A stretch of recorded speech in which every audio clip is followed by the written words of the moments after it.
Hey, Paul here for Retro Gaming Arts, and I've been on YouTube for a couple, almost few years now, and I still say that at the beginning of every video, and I don't know why. So anyway, here today I have a PSX. Now this is a Japanese PlayStation 2. It's a DVR. It's a PlayStation 2 and a DVR all in one. And I had this one to repair the laser on it. That's a whole separate story that I'll get into later. But pretty much this video is going to be me taking it apart just so you guys can see what it looks like on the inside, just because that to me is really fascinating. It's really cool. I've done multiple videos about PlayStation 2s. You've seen the PlayStation 2 motherboard. You've seen it many a times. You know what it looks like, but this isn't something that... This is my first time ever taking one apart. I never got to see it before. So... because I don't really have too much actual knowledge about this thing, I don't know what people do when they make videos about something they don't have a lot of knowledge on. I'm pretty sure they just go to Wikipedia and just read Wikipedia, because that makes like the most sense, right? Like, I don't know anything about it. So this is me reading off Wikipedia about this thing, and I'm learning about it right now. This device is a fully functional digital video recorder. Oh, wait a minute. I can't do that. So, that's it, pretty much saying it's a DVR. I'm looking at Wikipedia right now. Are you guys on Wikipedia too? Anyway, I hope you enjoy the video of what it looks like, because it's really interesting, because it is a digital video recorder, hence DVR. Now, what else does Wikipedia say?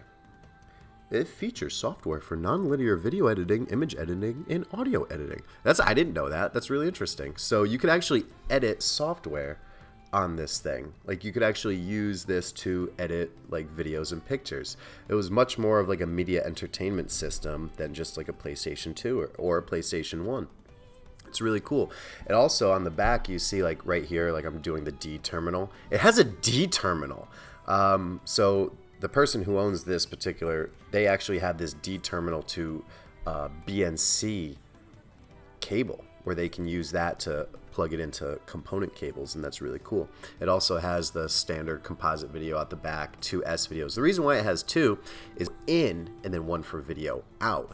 So that's how you plug your TV or your DVR or your DVD player or whatever into it, and then it can record onto this actual PlayStation. I'm pretty sure everybody's familiar with the concept of a DVR. I'm not, actually. I've never had one, never used one.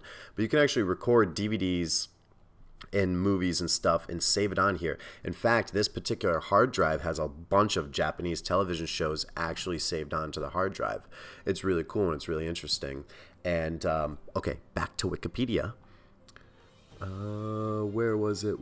It was the first device to use Sony's cross-media bar XMB graphical interface user interface unit, whatever, I suck at reading, which was later used on the PlayStation Portable, PlayStation 3, and 2008 era Bravia TVs. So pretty much Wikipedia is telling me that it uses the same menu bar that we're very familiar with the PS3 and the PSP, and it does, and it's cool, and it's really cool to see that on like a PS2, because that's how you can find, like, you can look at all the memory cards, you can look at all your DVR stuff. Granted, it's in Japanese, so I have no idea what's going on, but it's still just really cool to see. So another fun Wikipedia fact is, when you bought this thing brand new, it didn't come with any PlayStation 2 controllers. Like, it didn't come with a controller. However, it did have its own variant of a PlayStation 2 controller that was marketed specifically for it, that had a 4-meter long cord, and then in parentheses on Wikipedia, a bit longer than the standard version of the controller, end parentheses. 2 PlayStation memory card ports were on the front of the PSX behind a panel cover. Because of the different placement of the memory card slots, which are located above the controller ports on a standard PS2 consoles, the PSX is incompatible with the PlayStation multi-tap and its PS2 counterpart, and no PSX-compatible multi-tap was ever produced. Games that require the use of 2 or more USB ports are also incompatible with the PSX. Alright, enough Wikipedia. Let's get to the good stuff. Right here, I'm cleaning the motherboard. This is what we wanted to see. This is what I wanted to see. It's really interesting and really cool to see. Like, I can actually, like, right there's the CD DVD controller. You can see you can see the BIOS chips. You can see all these different chips and components that are actually on the original PS2, and then there's just so much more to it, which is obviously all the DVR stuff. And it's just really, to me, this is so fascinating. So this is actually moddable. For PlayStation 2 modding, you can actually mod this with all the different mod chips, because you can find all the different points, because it has the CD-DVD controller, it has the BIOS chips, it has 3 volts and ground and all the things that you need, obviously. So you can mod this one. However, the biggest problem that I've encountered with not just this particular unit, but with anybody I've ever encountered who's had one of these, is getting them to play PS2 games. This particular unit plays PS1 games perfectly fine. So somebody came to me and was like, hey man, let's get this playing PS2 games. I was like, alright, what do you think's wrong? They're like, pop a laser. I was like, alright, let's pop the laser. Pop the laser, didn't do nothing. And later on I'll get into the video, or later on in the video you'll see the laser, because I'm kind of taking it apart as we go. You'll see the laser and you'll see what I'm talking about. Like, oh, also really cool, an NEC chip. NEC. PC Engine, making, like, I love how, like, all these different companies use each other's chips, and you'll find each other's chips in each other's consoles. It's just really cool. I don't know why. But anyway, about this particular thing, when I get in the video, and you'll see there's actually 2 lasers in it. And the reason why there's 2 lasers is one's for PS1 and then one's for PS2. Now, the PS1 laser is actually very important. It's more than just a PS1 laser. It is what's called, quote, the seeker laser. By the way, this information is not from Wikipedia. This is from me not being able to fix this thing right away, and it being a really long, arduous process that was actually relatively a small nightmare, but it's okay. This is where that information is coming from. I actually closed Wikipedia. I'm sorry for that before. But the PlayStation 1 laser is the seeker laser. So in addition to just playing PS1 games, it actually seeks for the type of media that is inserted into the PSX unit, and then it says, okay, I detect a DVD, I detect a PS1 game, a PS2 game. And then after it seeks for the media, it then sends somewhere into the hardware, it says, this is the type of media, and then the system reacts. So for an example, where you put in a PS2 game, the seeker laser, or the PS1 laser, which is on the right for when I get there in the video, when I open it up and you'll see it. It's on the right. Oh, and here's the hard drive that it has. It's an old looking hard drive that just looks like pretty much any other hard drives. It's just cool because it's inside PlayStation 2. Okay, back to the seeker laser thing. I just wanted you to see the hard drive. So back to the seeker laser. You put in a PS2 game. Seeker laser detects that it's a PS2 game. So then what it would do is it would switch over using the software that's inside of it and the chipset and all that. It would switch over to the PS2 laser. And what I've found is that I replaced this laser in this system, the PS2 one, which is the one on the left, and it didn't matter. It didn't work. I put the laser from this one into a regular PS2 and it worked fine. So it's not the laser that's the issue. It's actually inside the software in this particular unit that gets it to switch over. That was the problem. All right, side note. That's the main story. Now here's a sub story. So this is just, I don't know, what I do when I'm working on systems and stuff like that. Like here we have a tiny little like rubber band that I would just have to clean. I don't know why. It would just be me and inside of me to just do that.